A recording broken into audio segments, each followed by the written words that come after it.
The Reluctant Dragon by Kenneth Grahame. Long ago, might have been hundreds of years ago, in a cottage halfway between a little English village and the shoulder of the downs, a shepherd lived with his wife and their little son. Now, the shepherd spent his days, and at certain times of the year his nights too, up on the wide ocean bosom of the downs, with only the sun and the stars and the sheep for company, and the friendly chattering world of men and women far out of sight and hearing. But his little son, when he wasn't helping his father, and often when he was as well, spent much of his time buried in big volumes that he borrowed from the affable gentry and interested parsons of the country round about.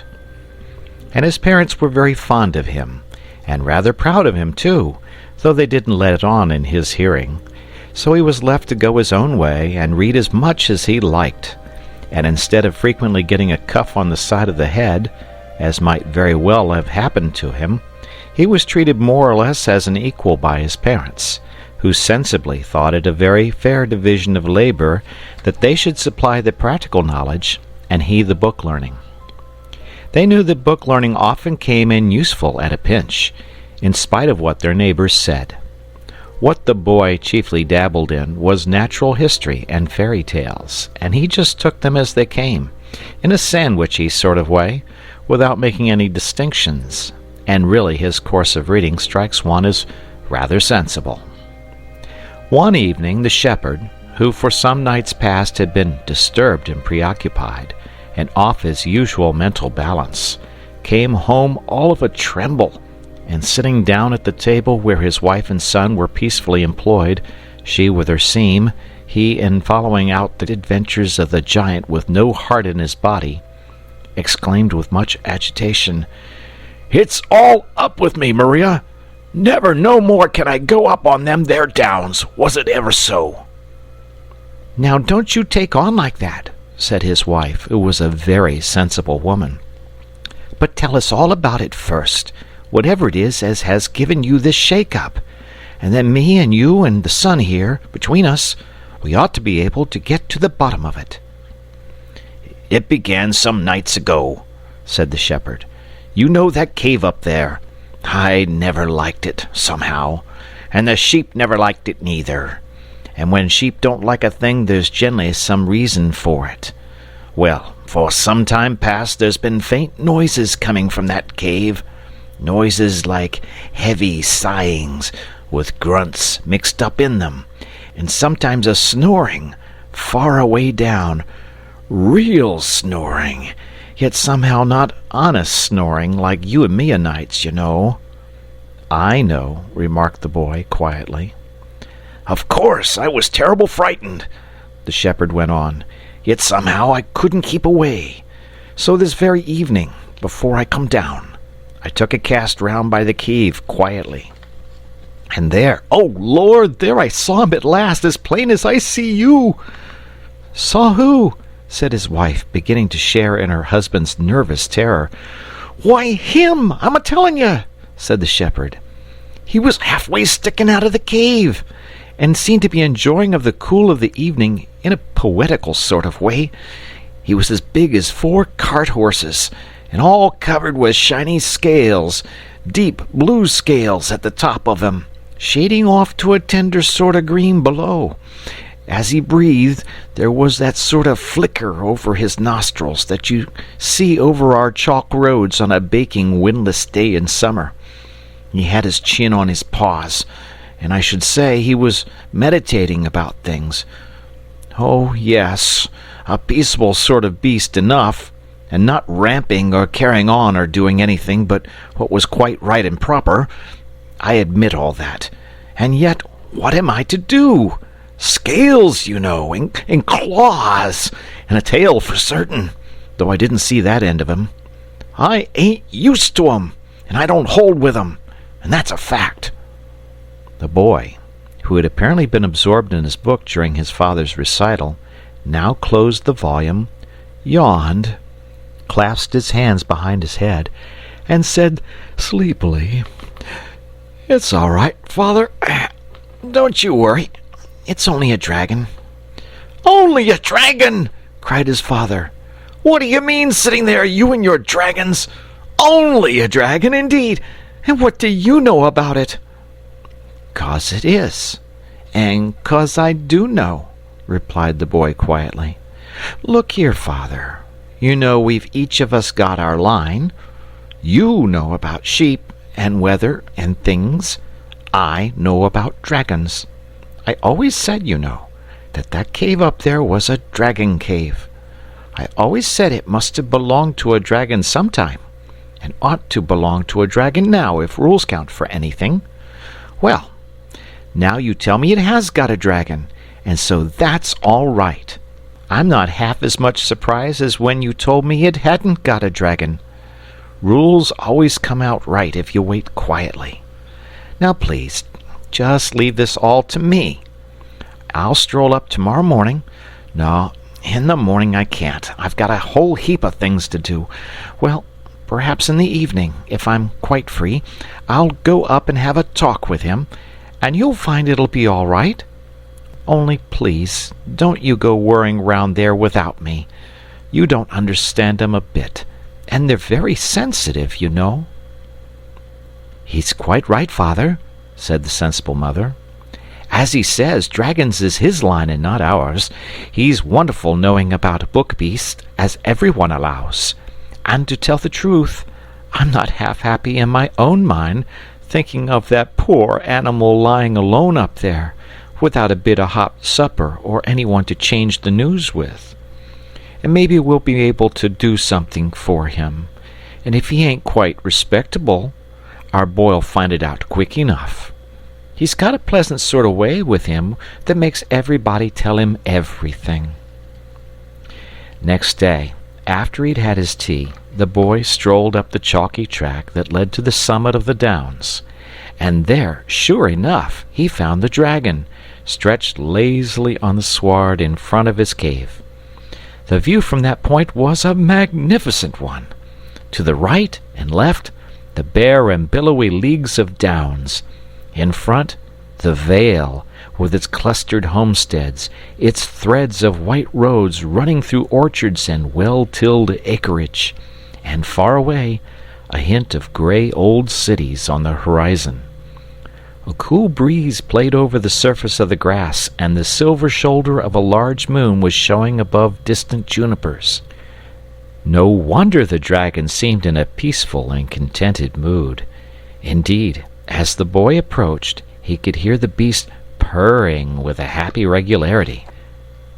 "Well, we live and learn," he said to himself. "None of my books ever told me that dragons purred." "Hello, dragon," said the boy quietly when he got up to him.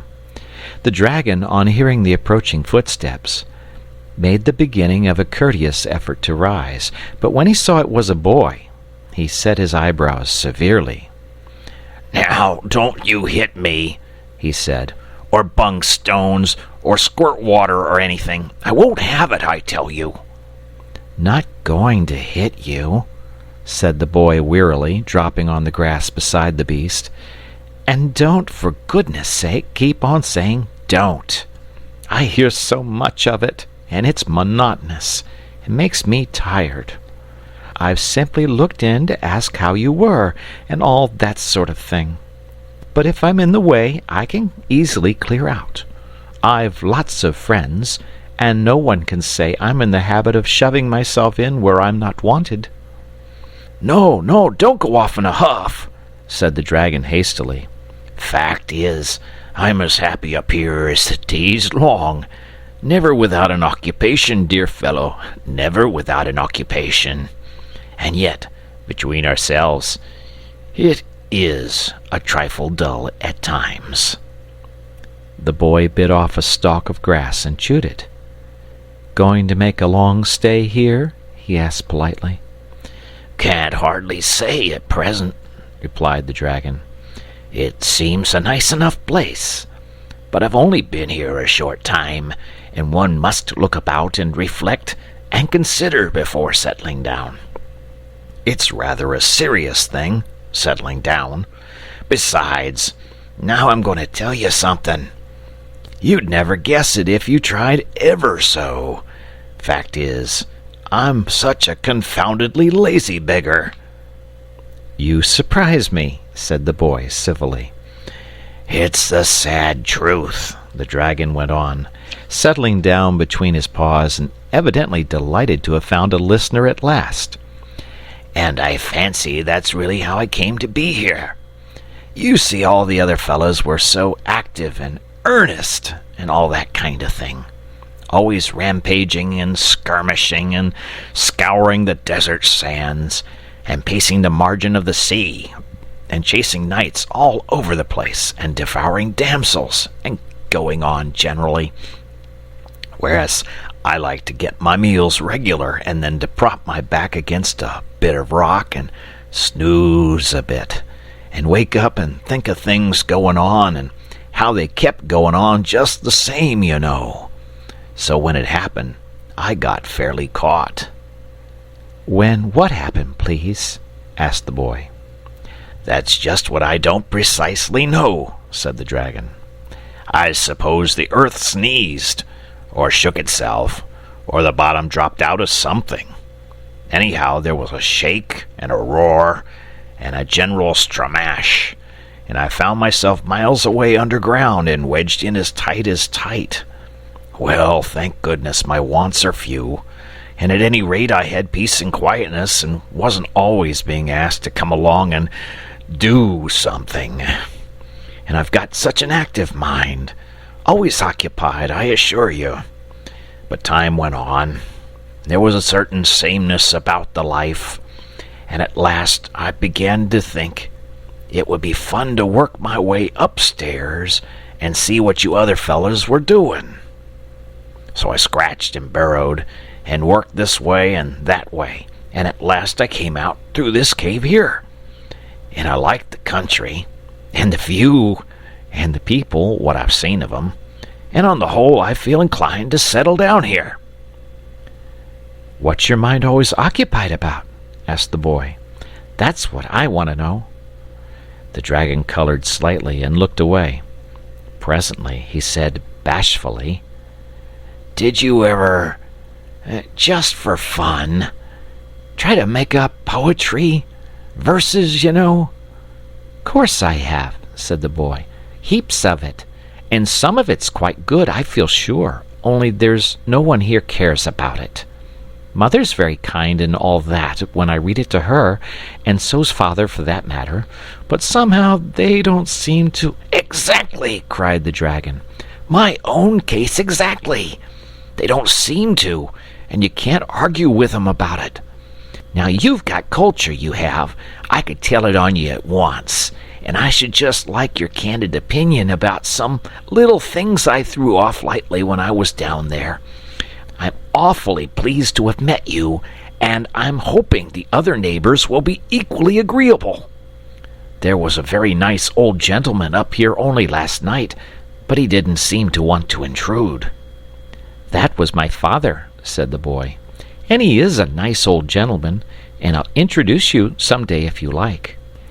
"Can't you two come up here and dine or something tomorrow?" asked the dragon eagerly. "Only, of course, if you've got nothing better to do," he added politely. "Thanks awfully," said the boy, "but we don't go out anywhere without my mother, and, to tell you the truth, I'm afraid she mightn't quite approve of you. You see, there's no getting over the hard fact that you're a dragon, is there? And when you talk of settling down, and the neighbors, and so on, I can't help feeling that you don't quite realize your position. You're an enemy of the human race, you see." "Haven't got an enemy in the world," said the dragon cheerfully. "Too lazy to make 'em to begin with. And if I do read other fellows my poetry, I'm always ready to listen to theirs." "Oh, dear," cried the boy. "I wish you'd try and grasp the situation properly. When the other people find you out, they'll come after you with spears and swords and all sorts of things. You'll have to be exterminated, according to their way of looking at it. You're a scourge and a pest and a baneful monster." "Not a word of truth in it," said the dragon, wagging his head solemnly. Character'll bear the strictest investigation. And now, there's a little sonnet thing I was working on when you appeared on the scene." "Oh, if you won't be sensible!" cried the boy, getting up. "I'm going off home. No, I can't stop for sonnets. My mother's sitting up. I'll look you up tomorrow, sometime or other. And do, for goodness sake, try and realize that you're a pestilential scourge, or you'll find yourself in a most awful fix. Good night." The boy found it an easy matter to set the mind of his parents at ease about his new friend. They had always left that branch to him, and they took his word without a murmur. The shepherd was formally introduced, and many compliments and quiet inquiries were exchanged. His wife, however, though expressing her willingness to do anything she could, to mend things, or set the cave to rights, or cook a little something when the dragon had been poring over his sonnets and forgotten his meals, as male things will do, could not be brought to recognize him formally. The fact that he was a dragon, and they didn't know who he was, seemed to count for everything with her.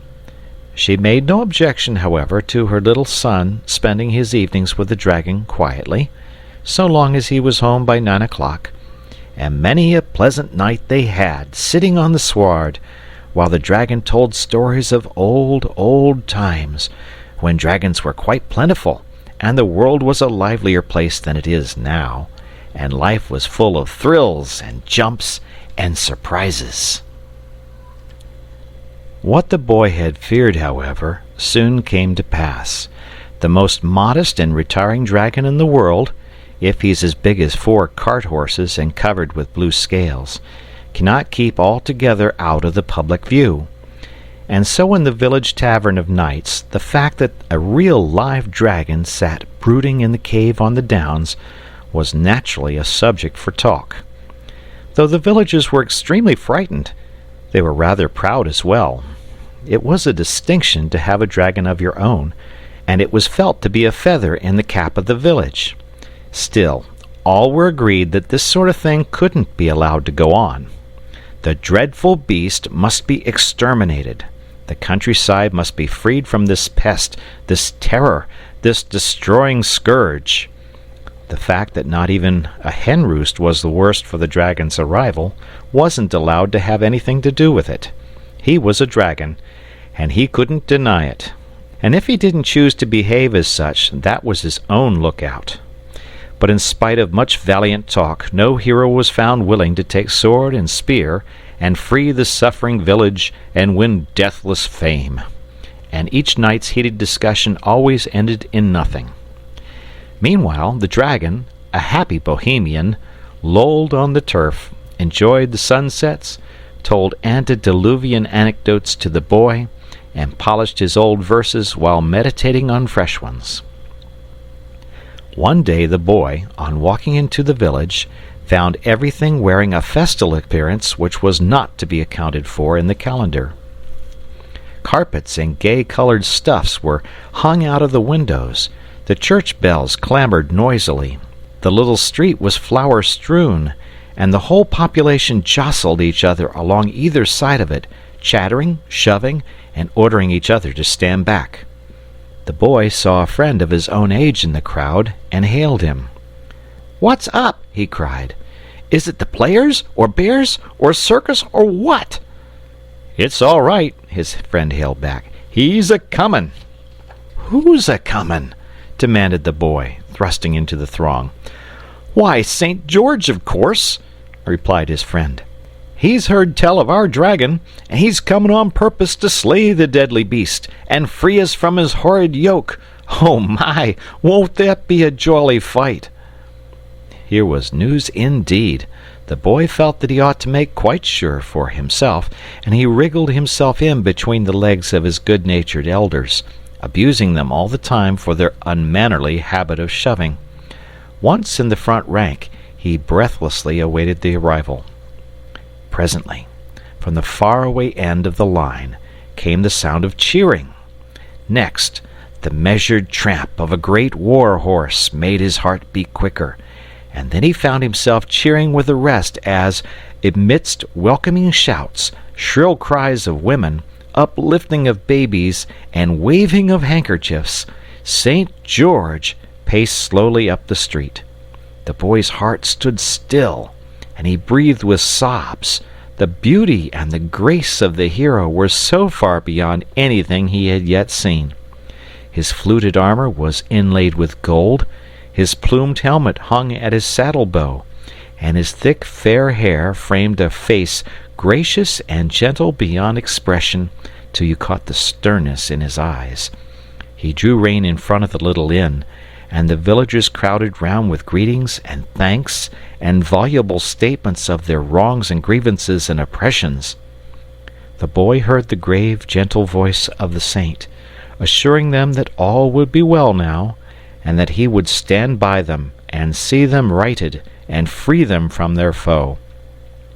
Then he dismounted and passed through the doorway, and the crowd poured in after him. But the boy made off up the hill as fast as he could lay his legs to the ground. "It's all up, dragon!" he shouted as soon as he was within sight of the beast. "He's coming! He's here now! You'll have to pull yourself together and do something at last!" The dragon was licking his scales and rubbing them with a bit of house flannel the boy's mother had lent him, till he shone like a great turquoise. "Don't be violent, boy," he said without looking around. "Sit down and get your breath, and try and remember that the noun governs the verb, and then perhaps you'll be good enough to tell me who's coming." "That's right. Take it coolly," said the boy. "Hope you'll be half as cool when I've got through with my news. It's only St. George who's coming, that's all. He rode into the village half an hour ago. Of course you can lick him, a great big fellow like you, but I thought I'd warn you, 'cause he's sure to be round early, and he's got the longest, wickedest-looking spear you ever did see." And the boy got up and began to jump round in sheer delight at the prospect of the battle. "Oh, dearie, dearie me," moaned the dragon. "This is too awful. I won't see him, and that's flat. I don't want to know the fellow at all. I'm sure he's not nice. You must tell him to go away at once, please. Say he can write if he likes, but I can't give him an interview. I'm not seeing anybody at present." "Now, dragon, dragon," said the boy imploringly, "don't be perverse and wrong-headed. You've got to fight him some time or other, you know, 'cause he's St. George and you're the dragon. Better get it over, and then we can go on with the sonnets. And you ought to consider other people a little, too. If it's been dull up here for you, think how dull it's been for me." "My dear little man," said the dragon solemnly, "just understand once for all that I can't fight, and I won't fight. I've never fought in my life, and I'm not going to begin now just to give you a Roman holiday. In old days, I always let the other fellows, the earnest fellows, do all the fighting, and no doubt that's why I have the pleasure of being here now." "But if you don't fight, he'll cut your head off," gasped the boy, miserable at the prospect of losing both the fight and his friend. "Oh, I think not," said the dragon in his lazy way. "You'll be able to arrange something. I've every confidence in you. You're such a manager. Just run down, there's a dear chap, and make it all right. I leave it entirely to you." The boy made his way back to the village in a state of great despondency. First of all, there wasn't going to be any fight. Next, his dear and honored friend the dragon hadn't shown up in quite such a heroic light as he would have liked.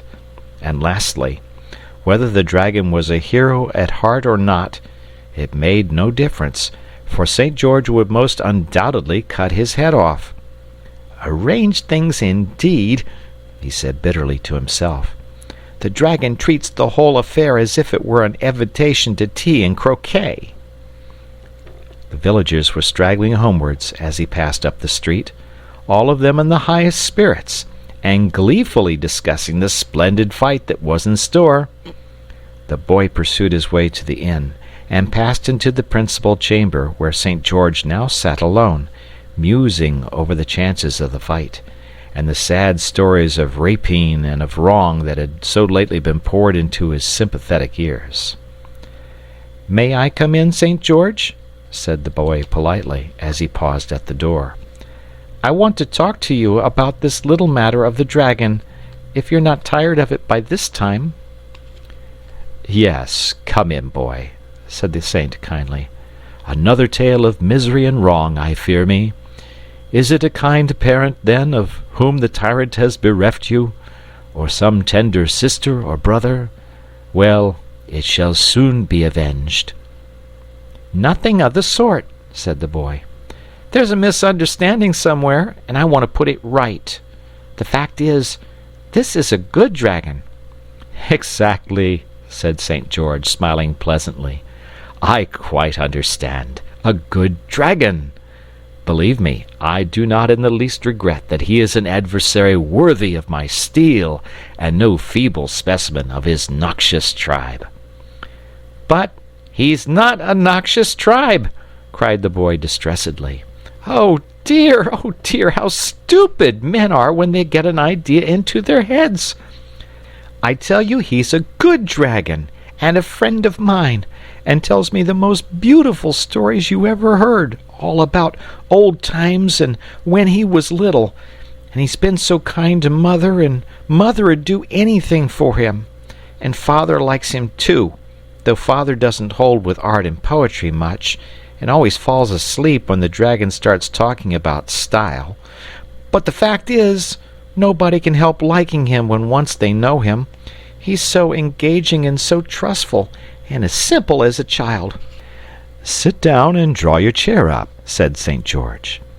"I like a fellow who sticks up for his friends, and I'm sure the dragon has his good points, if he's got a friend like you. But that's not the question. All this evening I've been listening, with grief and anguish unspeakable, to tales of murder, theft, and wrong, rather too highly colored, perhaps, not always quite convincing, but forming in the main a most serious role of crime. History teaches us that the greatest rascals often possess all the domestic virtues, and I fear that your cultivated friend, in spite of the qualities which have won, and rightly, your regard, has got to be speedily exterminated." "Oh, you've been taking in all the yarns those fellows have been telling you," said the boy impatiently.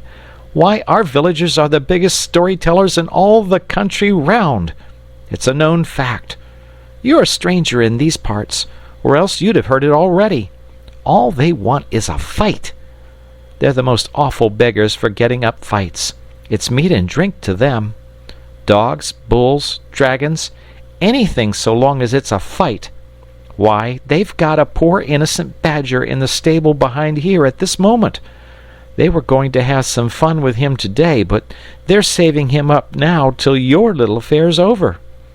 And I've no doubt they've been telling you what a hero you are, and how you were bound to win, in the cause of right and justice, and so on.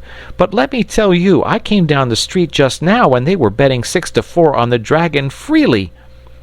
"6-4 on the dragon," murmured St. George sadly, resting his cheek on his hand. "This is an evil world, and sometimes I begin to think that all the wickedness in it is not entirely bottled up inside of dragons. And yet, may not this wily beast have misled you as to his real character, in order that your good report of him may serve as a cloak for his evil deeds? Nay, may there not be, at this very moment, some hapless princess immured within yonder gloomy cavern?" The moment he had spoken, St. George was sorry for what he had said. The boy looked so genuinely distressed. "I assure you, St. George," he said earnestly, "there's nothing of the sort in the cave at all. The dragon's a real gentleman, every inch of him, and I may say that no one would be more shocked and grieved than he would at hearing you talk in that loose way about matters on which he has very strong views." "Well, perhaps I've been over-credulous," said St. George. "Perhaps I've misjudged the animal. But what are we to do? Here are the dragon and I almost face to face, each supposed to be thirsting for each other's blood. I don't see any way out of it exactly. What do you suggest? Can't you arrange things somehow?" "That's just what the dragon said," replied the boy, rather nettled. "Really, the way you two seem to leave everything to me, I suppose you couldn't be persuaded to go away quietly, could you?" "Impossible, I fear," said the saint. "Quite against the rules. You know that as well as I do." "Well, then, look here," said the boy. "It's early yet. Would you mind strolling up with me and seeing the dragon and talking it over? It's not far, and any friend of mine will be most welcome." "Well, it's irregular," said St. George, rising, "but really it seems about the most sensible thing to do. You're taking a lot of trouble on your friend's account," he added good-naturedly, as they passed out through the door together. "But cheer up. Perhaps there won't have to be a fight after all." "Oh, but I hope there will, though," replied the little fellow wistfully. "I brought a friend to see you, dragon," said the boy, rather loud. The dragon woke up with a start. "I was just thinking about things," he said in his simple way. "Very pleased to make your acquaintance, sir. Charming weather we're having." "This is St. George," said the boy shortly. "St. George, let me introduce you to the dragon. We've come up to talk things over quietly, dragon, and now for goodness sake do let us have a little straight common sense, and come to some practical business-like arrangement, for I'm sick of views and theories of life and personal tendencies and all that sort of thing. I may perhaps add that my mother's sitting up." "So glad to meet you, St. George," began the dragon rather nervously. "Because you've been a great traveler, I hear, and I've always been rather a stay-at-home. But I can show you many antiquities, many interesting features of our countryside if you're stopping here any time." "I think," said St. George in his frank, pleasant way, "that we'd really better take the advice of our young friend here, and try to come to some understanding on a business footing about this little affair of ours. Now, don't you think that after all the simplest plan would be to just fight it out according to the rules and let the best man win? They're betting on you, I may tell you, down in the village, but I don't mind that." "Oh, yes, do, dragon," said the boy delightedly. "It'll save such a lot of bother." "My young friend, you shut up," said the dragon severely. "Believe me, St. George," he went on, "there's nobody in the world I'd sooner oblige than you and this young gentleman here. But the whole thing's nonsense and conventionality and popular thick-headedness. There's absolutely nothing to fight about, from beginning to end. And anyhow, I'm not going to, so that settles it." "But supposing I make you?" said St. George, rather nettled. "You can't," said the dragon triumphantly. "I should only go into my cave and retire for a time down the hole I came up. You'd soon get heartily sick of sitting outside and waiting for me to come out and fight you. And as soon as you'd really gone away, why, I'd come up again gaily, for I tell you frankly, I like this place, and I'm going to stay here." St. George gazed for a while on the fair landscape around them. "But this would be a beautiful place for a fight," he began again, persuasively. "These great bare rolling downs for the arena, and me in my golden armor showing up against your big blue scaly coils. Think what a picture it would make." "Now you're trying to get at me through my artistic sensibilities," said the dragon. "But it won't work. Not but what it would make a very pretty picture, as you say," he added, wavering a little. "We seem to be getting rather nearer to business," put in the boy. "You must see, dragon, that there's got to be a fight of some sort, 'cause you can't want to have to go down to that dirty old hole again and stop there till goodness knows when." "It might be arranged," said St. George thoughtfully. "I must spear you somewhere, of course, but I'm not bound to hurt you very much. There's such a lot of you that there must be quite a few spare places somewhere. Here, for instance, just behind your foreleg. It couldn't hurt you much, just here." "Now you're tickling, George," said the dragon coyly. "No, that place won't do at all. Even if it didn't hurt, and I'm sure it would, awfully, it would make me laugh, and that would spoil everything." "Let's try somewhere else, then," said St. George patiently. "Under your neck, for instance, all these folds of thick skin. If I speared you here, you'd never even know I'd done it." "Yes, but are you sure you can hit off the right place?" asked the dragon anxiously. "Of course I am," said St. George, with confidence. "You leave that to me." "It's just because I've got to leave it to you that I'm asking," replied the dragon rather testily. "No doubt you would deeply regret any error you might make in the hurry of the moment, but you wouldn't regret it half as much as I should. However, I suppose we've got to trust somebody as we go through life, and your plan seems, on the whole, as good a one as any." "Look here, dragon," interrupted the boy, a little jealous on behalf of his friend, who seemed to be getting all the worst of the bargain. "I don't quite see where you come in. There's to be a fight, apparently, and you're to be licked. And what I want to know is, what are you going to get out of it?" "St. George," said the dragon, "just tell him, please, what will happen after I'm vanquished in the deadly combat." "Well, according to the rules, I suppose I shall lead you in triumph down to the marketplace, or whatever answers to it," said St. George. "Precisely," said the dragon. "And then?" "And then there'll be shoutings and speeches and things," continued St. George, "and I shall explain that you're converted, and see the error of your ways, and so on." "Quite so," said the dragon. "And then?" "Oh, and then," said St. George, "why, and then there will be the usual banquet, I suppose." "Exactly," said the dragon, "and that's where I come in. Look here," he continued, addressing the boy, "I'm bored to death up here, and no one really appreciates me. I'm going into society, I am, and through the kindly aid of our friend here, who's taking such a lot of trouble on my account, and you'll find I've got all the qualities to endear me to people who entertain. So now that's all settled, and if you don't mind, I'm an old-fashioned fellow. Don't want to turn you out, but—" "Remember, you'll have to do your proper share of the fighting, dragon," said St. George as he took the hint and rose to go. "I mean ramping and breathing fire and so on."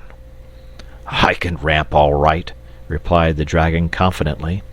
"As to breathing fire, it's surprising how easily one gets out of practice. But I'll do the best I can. Good night." They had descended the hill and were almost back in the village again when St. George stopped short. "Knew I had forgotten something," he said.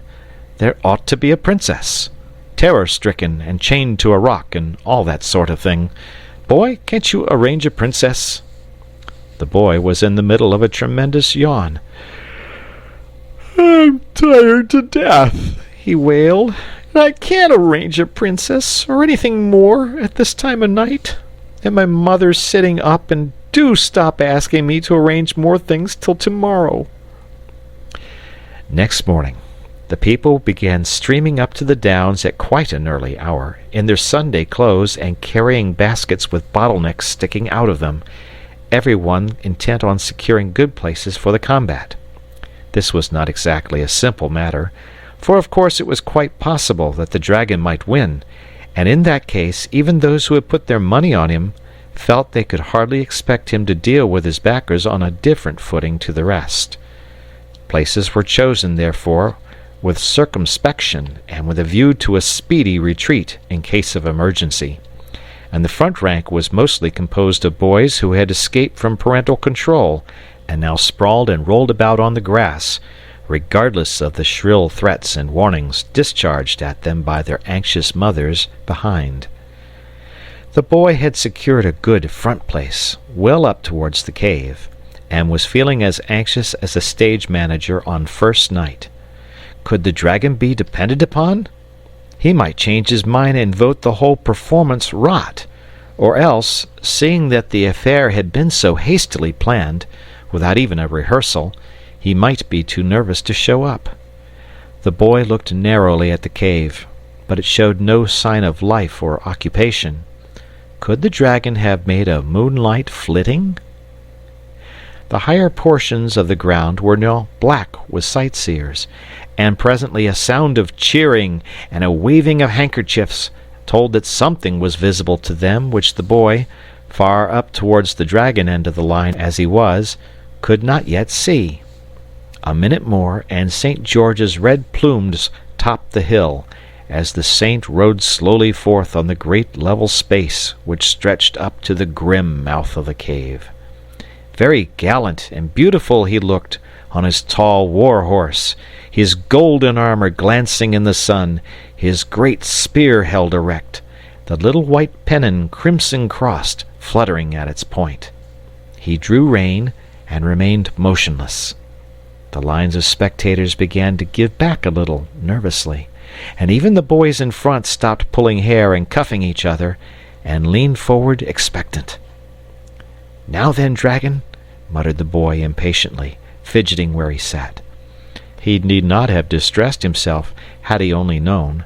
The dramatic possibilities of the thing had tickled the dragon immensely, and he had been up from an early hour, preparing for his first public appearance with as much heartiness as if the years had run backwards, and he had been again a little dragonlet, playing with his sisters on the floor of their mother's cave at the game of saints and dragons, in which the dragon was bound to win. A low muttering, mingled with snorts, now made itself heard, rising to a bellowing roar that seemed to fill the plain.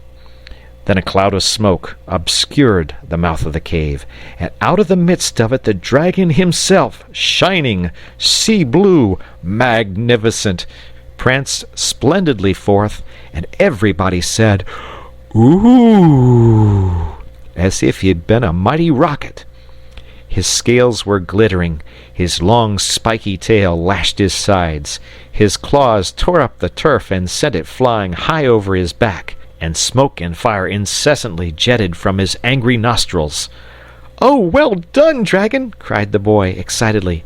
"Didn't think he had it in him," he added to himself. St. George lowered his spear, bent his head, dug his heels into his horse's sides, and came thundering over the turf.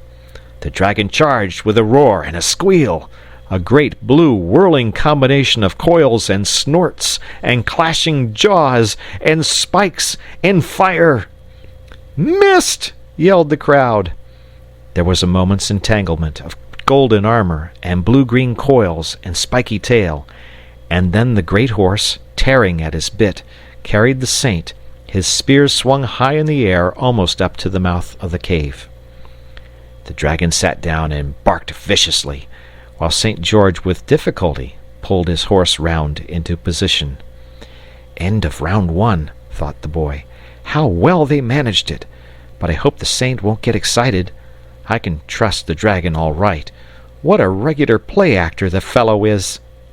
St. George had at last prevailed on his horse to stand steady, and was looking round him as he wiped his brow. Catching sight of the boy, he smiled and nodded, and held up 3 fingers for an instant. "It seems to be all planned out," said the boy to himself. "Round 3 is to be the finishing one, evidently. Wish it could have lasted a bit longer. Whatever's that old fool of a dragon up to now?" The dragon was employing the interval in giving a ramping performance for the benefit of the crowd. Ramping, it should be explained, consists in running round and round in a wide circle and sending waves and ripples of movement along the whole length of your spine, from your pointed ears right down to the spike at the end of your long tail. When you are covered with blue scales, the effect is particularly pleasing, and the boy recollected the dragon's recently expressed wish to become a social success. St. George now gathered up his reins and began to move forward, dropping the point of his spear and settling himself firmly in the saddle. "Time!" yelled everybody excitedly, and the dragon, leaving off his ramping, sat up on end and began to leap from one side to the other with huge ungainly bounds, whooping like a red Indian.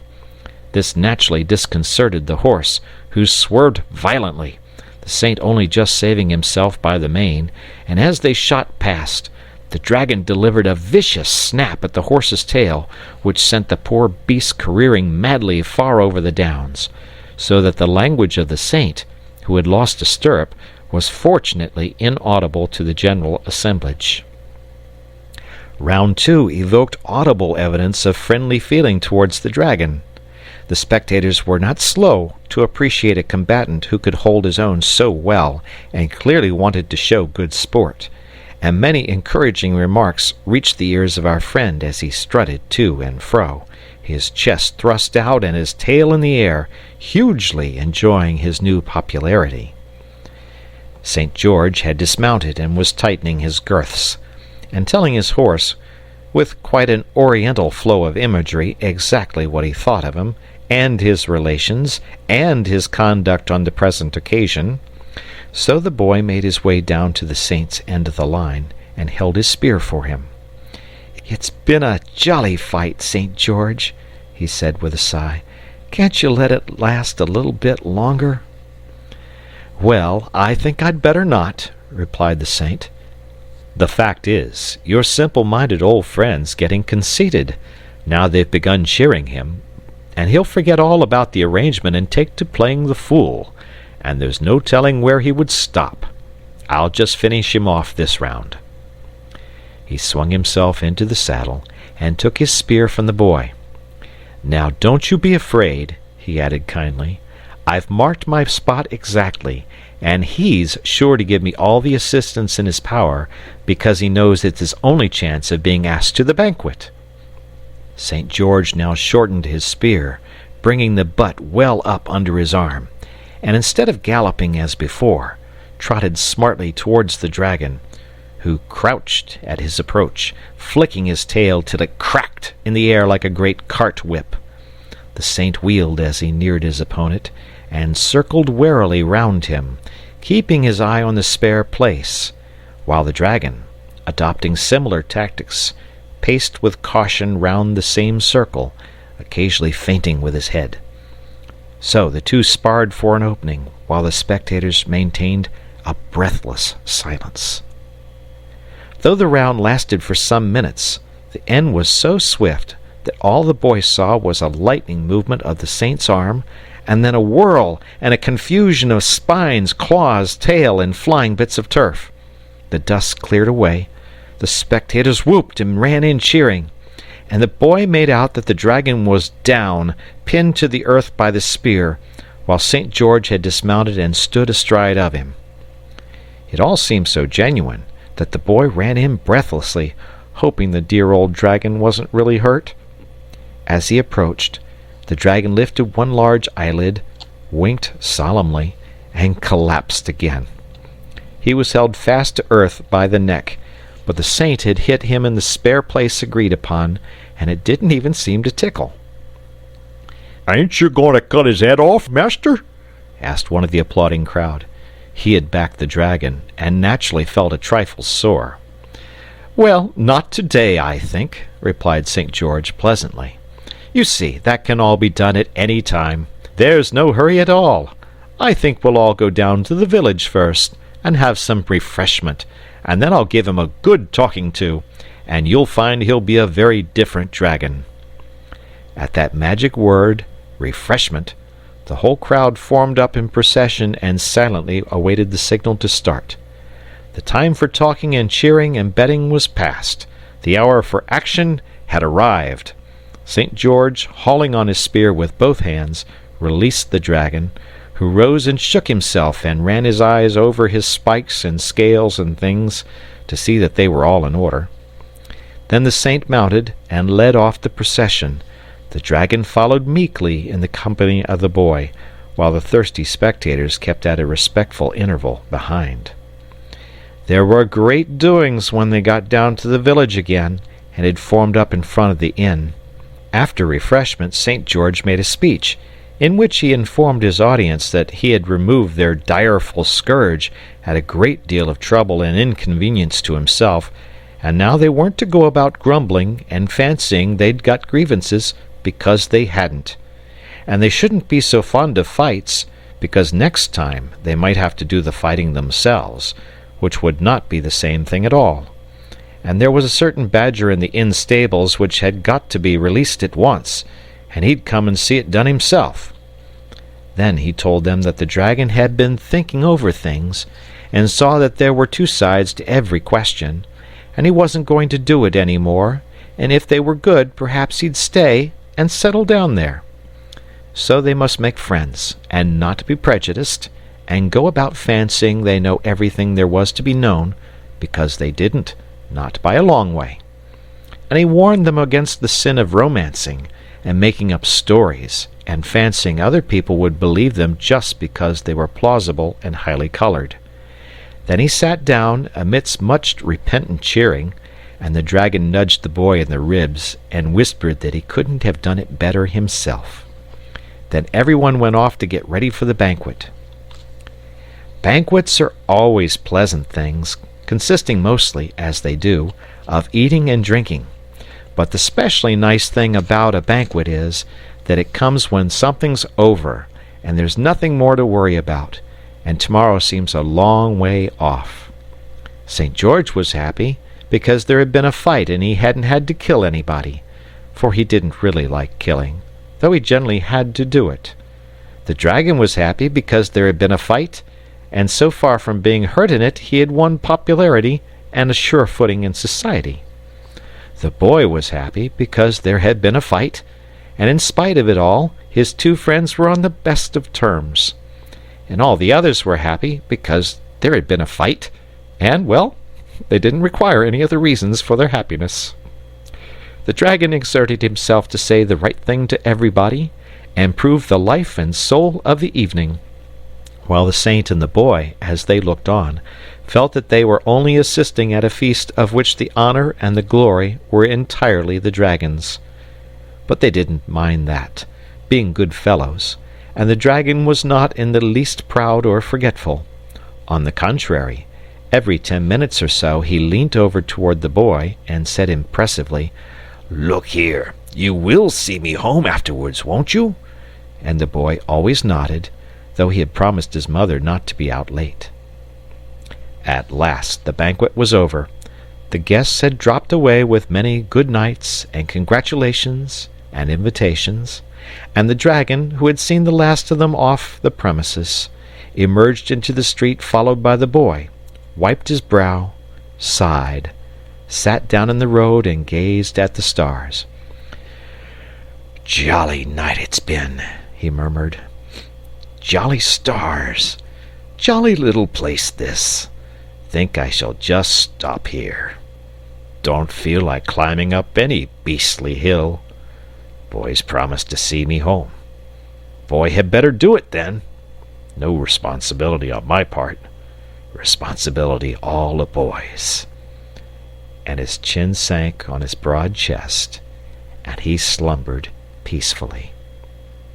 "Oh, get up, dragon!" cried the boy piteously. "You know my mother's sitting up, and I'm so tired, and you made me promise to see you home, and I never knew what it meant, or I wouldn't have done it." And the boy sat down in the road by the side of the sleeping dragon and cried. The door behind them opened. A stream of light illumined the road, and St. George, who had come out for a stroll in the cool night air, caught sight of the two figures sitting there, the great motionless dragon and the tearful little boy. "What's the matter, boy?" he inquired kindly, stepping to his side. "Oh, it's this great lumbering pig of a dragon," sobbed the boy. "First he makes me promise to see him home, and then he says I'd better do it, and he goes to sleep. Might as well try to see a haystack home. And I'm so tired, and mother's—" Here he broke down again. "Now, don't take on," said St. George. I'll stand by you, and we'll both see him home." "Wake up, dragon!" he said sharply, shaking the beast by the elbow. The dragon looked up sleepily. "What a night, George," he murmured. "What a—" "Now look here, dragon," said the saint firmly. "Here's this little fellow waiting to see you home, and you know he ought to have been in bed these 2 hours. And what his mother'll say, I don't know. And anybody but a selfish pig would have made him go to bed long ago." "And he shall go to bed," cried the dragon, starting up. "Poor little chap, only fancy his being up at this hour. It's a shame, that's what it is, and I don't think, St. George, you've been very considerate. But come along at once, and don't let us have any more arguing or shilly-shallying. You give me hold of your hand, boy. Thank you, George. An arm up the hill is just what I wanted." So they set off up the hill arm in arm, the saint, the dragon, and the boy. The lights in the little village began to go out, but there were stars and a late moon as they climbed to the downs together. And as they turned the last corner and disappeared from view, snatches of an old song were borne back on the night breeze. I can't be certain which of them was singing, but I think it was the dragon. End of the story.